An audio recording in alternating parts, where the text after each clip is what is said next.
We're into match number 8 of the Tata IPL 2024. We had some really good games in the first 7-1. It's SRH versus Mumbai Indians. Both the teams haven't got off to a victory so far. First game at the Eden Gardens, Sunrisers went very close, unfortunately lost that game. Even goes to the Mumbai Indians, went very close against Gujarat Titans, couldn't win. So I have Varun with me. Varun, welcome to the show. But before we start proceedings with this game, we'll firstly quickly look into the points table, what it looks. And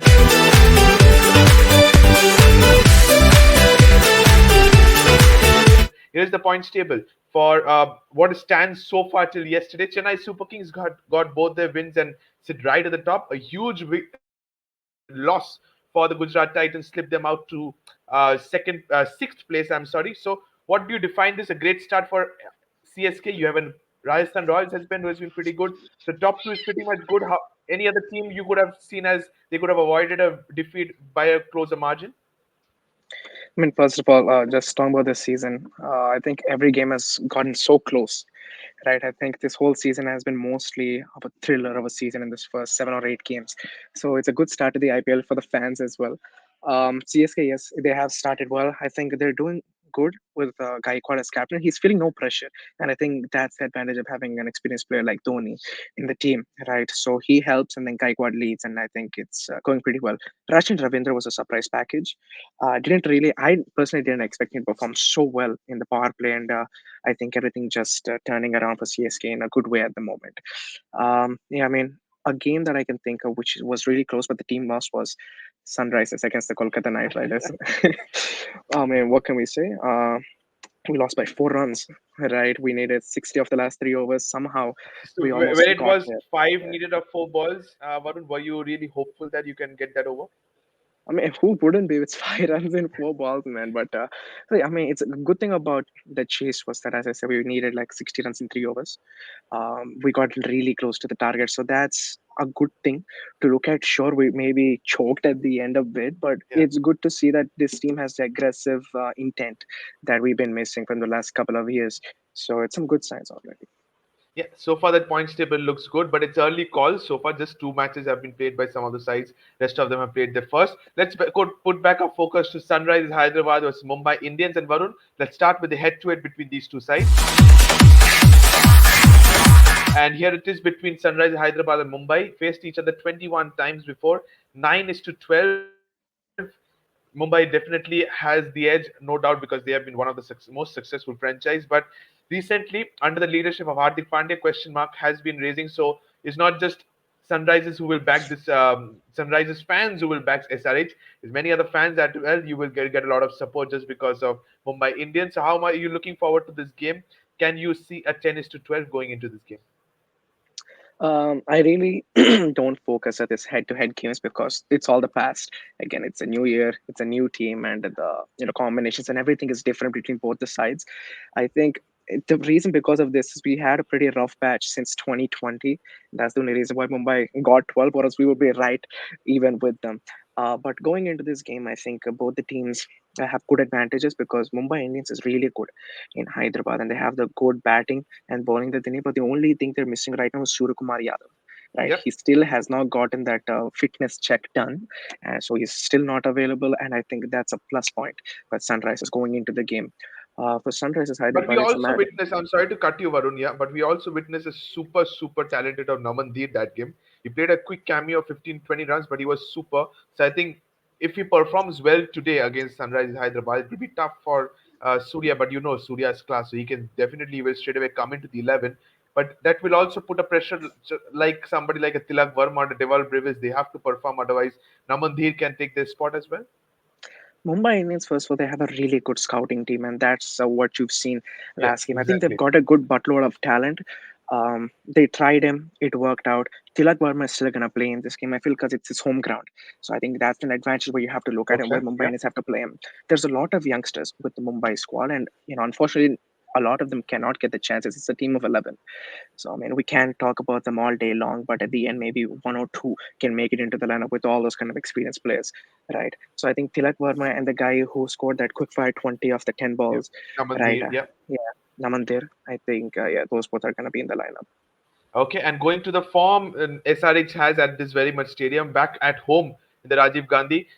30-20, I think it's a 58% win percentage for Sunrise Hyderabad. But this time on paper, led by somebody vast experience of Pat Cummins, are you confident to make the home record? 7 games you will face, at least making a 70% home record?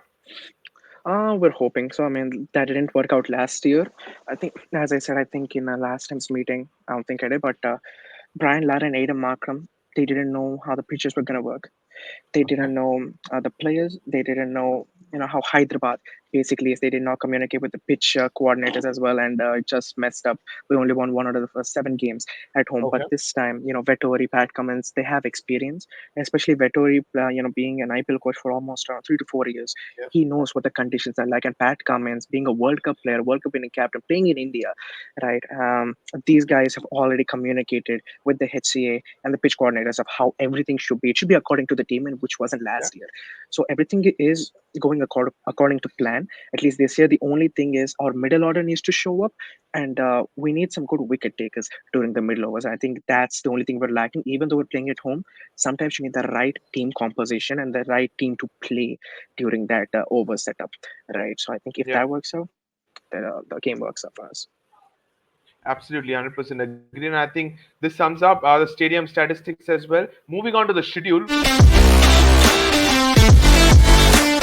and we'll start with the Sunrise Hyderabad because of they are the home team. They lost the first game, as you said, very closely to the Kolkata Knight Riders. But then you have two home games. In between, you have a game at the Narendra Modi Stadium. So, how much are you looking forward to these two games? Blockbuster games because it's Mumbai and Chennai who are going to visit Hyderabad. So, but you have the, as I said before, you have the team this time on paper. It's a very strong side. So, can you outclass somebody like a Mumbai Indians today?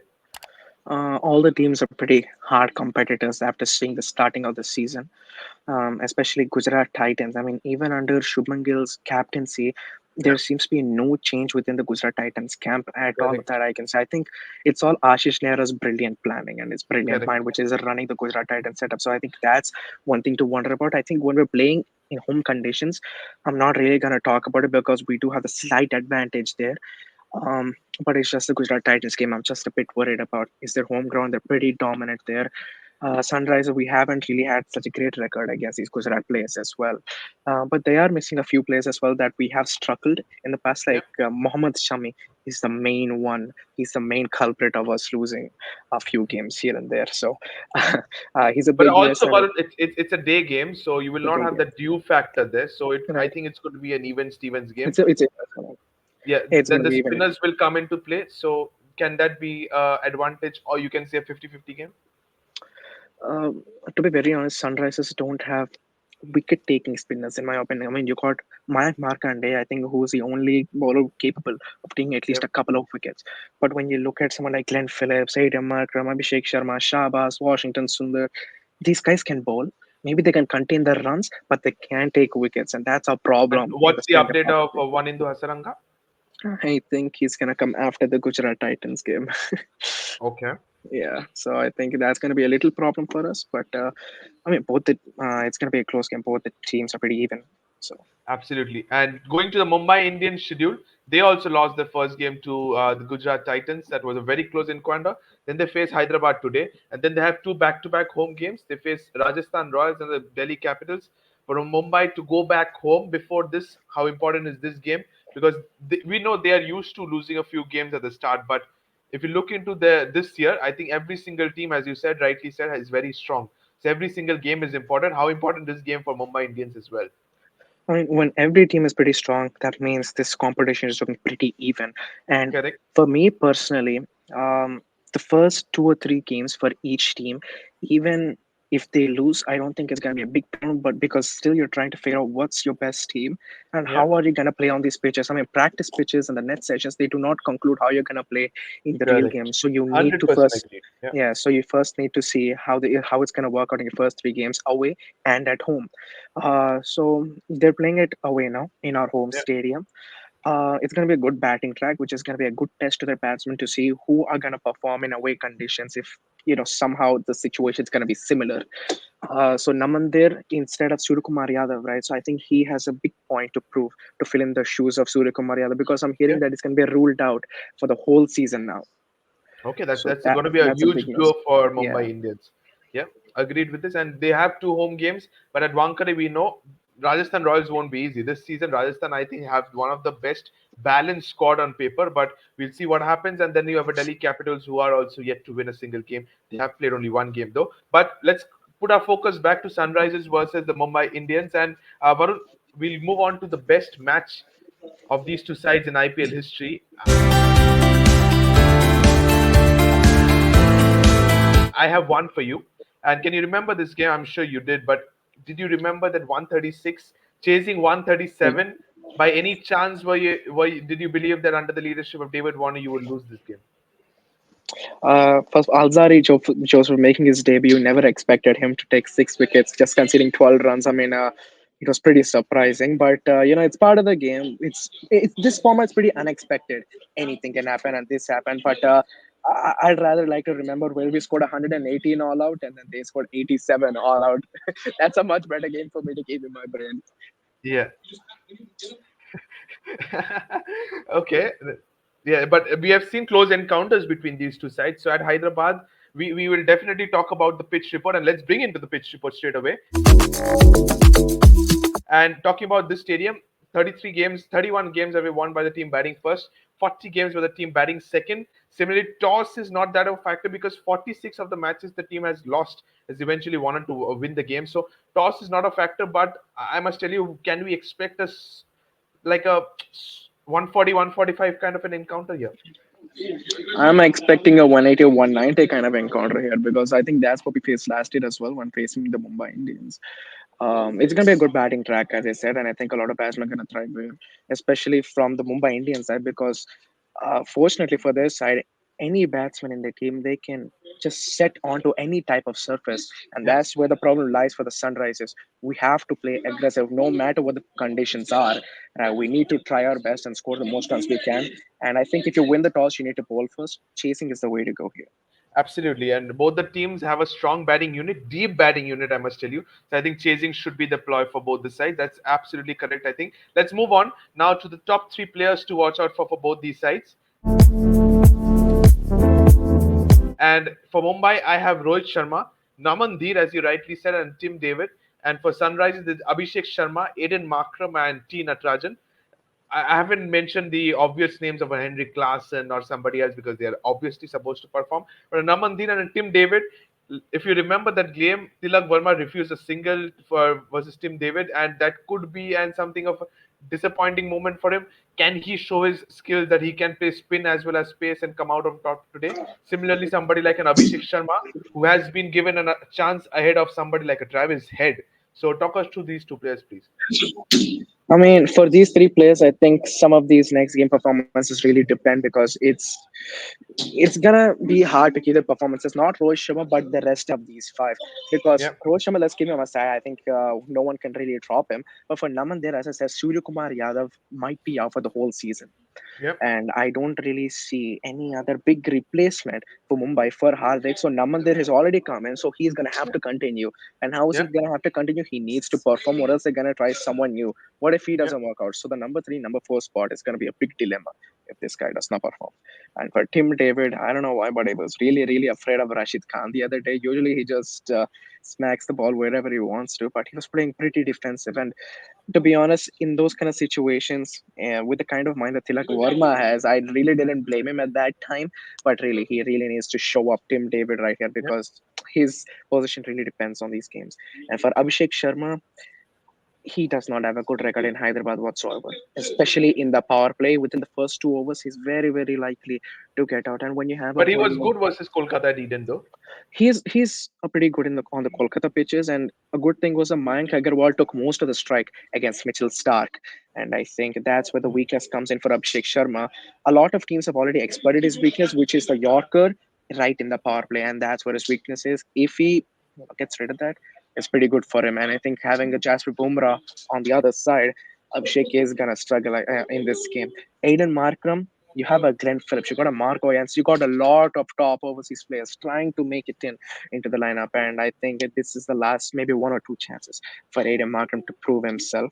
And for T. Natarajan, he did really good in the last game, especially in the Yep. power play with around 2 or 3 wickets. So I don't think his position is really at stake because when you look at Jaydev Unadkat's previous stats from the past few years, he's maybe not really likely to make it into the lineup. But let's see how this goes.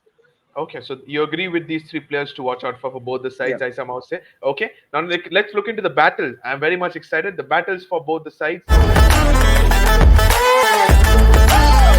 Here it comes. And it is starting with Bhuvaneshwar Kumar versus Rohit Sharma. I'm very much eager to see that. Then you have a Piyush Chawla versus Rahul Tripathi, and then a Jasprit Bumrah versus Henrik Klaasen. I'll bring all the three one by one to you, but I wanted to talk about this middle battle between Piyush Chawla and Rahul Tripathi. We have witnessed the previous game where Tripathi was constantly sweeping, whether it's a Sunil Narayan or Varun Chakravarti, it was tempting him. So can Piyush Chawla have his number as well? How much are you looking forward to Bumrah versus Klaasen? I mean, even last year, Rahul Tripathi was such a disappointment for us. I mean, we expect so much from this number three batsman. He's an intent machine for us, and sadly, he's just not coming to the party after 2022.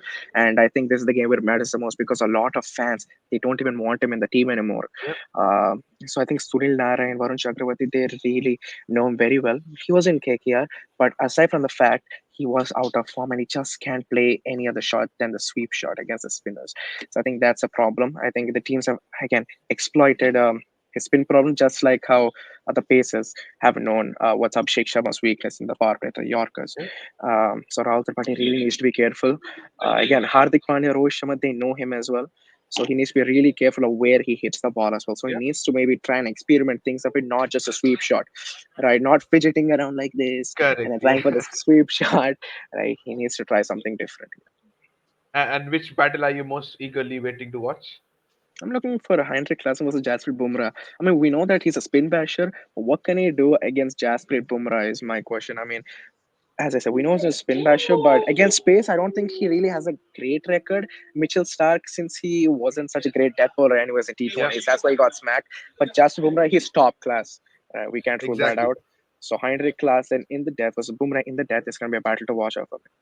Yeah, we will see class versus class. To be very honest, at the death at the top, we will see swing versus Rohit Sharma as well. So that is going to be another one to watch out for. That sums up the top three battles to watch out for as well. Let's move on to the opening fair for both the sides. And Abhishek Sharma and Mayank Agarwal were pairing last time, and I think there shouldn't be any changes. But as I said before, how bold was it to drop somebody like a Travis Head? Travis said, I mean, even when I saw him in the practice games, usually those pitches are very, very batting friendly, and he just could not get going. I don't know why. I mean, I think it was a pretty tactical call, even having Pat Cummins and Daniel Vettori. They wanted to play him when they bought him in the auction. But now, after seeing him, I think it's better if you bench him because already Mayank and Abhishek, they did so well in the last game. So, really, why would you change it? They took the risk and it worked out beautifully. I think, as Yeah. Pat Cummins said in an interview, that they want them to play aggressive. That's exactly what they did. So they Yeah. didn't really need a Travis said in their lineup at that time. Absolutely, and that helps you to have a Marco Jansen as well. So that makes the batting depth even more stronger. And going to the Mumbai Indians, these two will definitely open. Ishan Kishan got a golden duck last time, so he needs to perform just because we know that his BCCI contract has been terminated to have the competition of the potential opener or number three in the T20 World Cup slot as well as the wicket-keeper batsman. He has to perform. Expecting runs from his bat today? I think for India's sake, yes, but for Mumbai Indians' sake, not at all. I'm a SR fan anyway. Why would I wish for that? But yeah, I mean, after getting rid of his central contract, I mean, he does have a point to prove here. I think the weakness for him is swing straight on when it just comes to his it's the leg side issue for him again right in the first 2 overs. Okay. I think if he avoids that just a bit then he can start to get going, but because once the spinners come in I think he really thrives then. So he just needs to just take care of the first 2 overs and then start to go. Okay, so this sums up the opening pair for both the sides. We have done with the openers. Now let's move on to the remaining nine players. Let's start in the predicted playing 11 for both the sides. And starting with the Sunrisers Hyderabad, here it is: Mayank Agarwal, Abhishek Sharma, Rahul Tripathi, Aiden Markram, Henrik Klaasen, Abdul Samad. You have Shahbaz Ahmed, Pat Cummins, Bhuvaneshwar Kumar, Mayank Markanday and T. Natarajan. I think same side. I have a Nitish Kumar Reddy. I was very much excited to see him, but unfortunately he did not have. He was in, brought on as the impact player. But Abdul Samad was striking really well alongside Henrik Klassen. No changes in your playing 11. I mean, uh, you said Abdul Samad was striking pretty well, but I really did not see that spark in him yet again. I mean, Okay. I'm really disappointed with that guy. I would rather see either Sanveer Singh or Nitish Kumar Reddy playing instead of him, and Nitish Reddy being a local boy, a Telugu boy. I'd rather see him playing than Abdul Samad because again, he can provide you the power play bowling. He can provide you the pace bowler, like the Yep. fourth, fifth, or sixth kind of option, and Abdul Samad does not provide that to you. And same with Sanveer Singh. And But I Nitish Kumar remember Abdul Samad bowled some leg spin, right? leg spin, but who's gonna give him the chances now? After, and I mean, he's not a pure all rounder. He's not a pure bowler. He's not a pure batsman either at this stage. Abdul Samad, he's just like Abhishek Sharma. You can say how many ever chances you give him, he's just not really proving himself. So yeah, I think Nitish Kumar Reddy or Sanveer Singh should come in place Abdul Samad, and there's only three overseas players in this lineup. That's what I see. That's what I saw. So maybe a Glenn Phillips could come in, is what I'm thinking. Oh, that's a very interesting because I did not want to have a Marco Jansen. I think probably he was kept in that playing 11 just because of Yeah. the Eden Gardens success. But it's very difficult to have him out here. But yes, very importantly said, Glenn Phillips, he can be that Abdul Samad replacement, is it? That's what I'm thinking. So we're gonna have what three overseas batsmen and one Pat Cummins there. So my lineup was basically gonna be like, so Mike Agarwal and Abhishek Sharma they're gonna stay, and then Rahul Tripathi, and then Glenn Phillips at four, Aiden Markham five, Hundred Klassen six, and then Nitish at seven, Pat at eight, Bhuvi at nine, Mayank at 10, and then is that it? Yeah, I think then Natarajan. Sorry, Yeah. yeah, Natarajan at 11, and then another impact player that you can use, a bowler. So you do not have a Shahbaz Ahmed in your team who So almost yeah, Shahbaz Ahmad. I forgot. Yeah, who Shahbaz. almost I mean, whacked right, Mitchell right, right. Stark over fine legs. So you cannot drop Yeah, him. Shahbaz Ahmad. Yeah. So it's So difficult. I'm But I'm yes, gonna take out Natarajan, put in Mayank, and then use Natarajan as the impact player. That's what I was going impact with. play. Yeah, Yeah. that's this one. I think is a better sensible one. You cannot Yeah. drop somebody like a Shahbaz Ahmed. Right. He balances the side. Agreed with this. And moving on to the Mumbai Indians playing 11. And here it is: Rohit Sharma, Ishan Kishan, openers definitely. Namandir, as you said, Surya is not expected to fit at least for a few games. Namandir at three. Deval Breves, I think he's going to stay at number four. He's a batting first side, so he can be that impact player probably. Tilak at five. Hardik, I don't know. He was batting at seven. So right now I've kept him at six. Tim David at seven. Gerald Kodzi was good in match number one. Eight. Piyush Chawla, Jasprit Bumrah, Luke Wood. We haven't seen much of him bowling, but Yeah. I want him to share the new ball with the Jasprit Bumrah. Why is Yes. Hardik bowling with the new ball? I have no idea. So what's your take on this Mumbai Indians 11? I think it's gonna stay the same. I think they did pretty well. It was only the finishing overs where they choked. I think it was just the Rashid Khan versus Tim David competition which really ruined the game for them. But yeah, I think other than that, the team looks pretty set. It's going to stay the same. Yep. Only thing is Hardik Pandya should not bowl in the power play. Just because he's the captain Exactly. does not mean he can make those kind of big decisions. And all right, there are still good bowlers that are pure bowlers that you have. Hardik Pandya is Yep. still improving as a bowler, and there is no more Ashish Nehra. He needs to understand that, right? Correct. So yeah, I just want to see Bumrah and Luke Wood bowl in the power play, not Hardik Pandya. Absolutely. Yeah, 100% agreed. And I think this also makes the Mumbai Indians playing 11 look set. And here comes the predictions, Varun. And it is Sunrisers versus the Mumbai Indians, match number 8. Where are you heading forward to? Is it an advantage to the team chasing? I'm saying yeah, it is going to be the team chasing, but because the Mumbai Indians they don't have Surya Kumar Yadav, I'm slightly leaning towards my side for this time. Or else I would have just leaned towards Mumbai if Surya was there. You're going towards Sunrise Hyderabad home advantage, slightly favored just because Surya is not there. Fair enough. And then concludes the show. And it is a very good one. Match number 8 awaits Sunrisers versus Mumbai Indians. Thank you so much, Varun. Thank you to all the viewers as well. It's going to be a super game. It is Pat Cummins versus Hardik Pandya facing each other off at the Rajiv Gandhi International Stadium. So don't forget to subscribe to the Fifth Umpire as well. Till then, thank you so much and bye bye. Thank you. Go on, Anjami.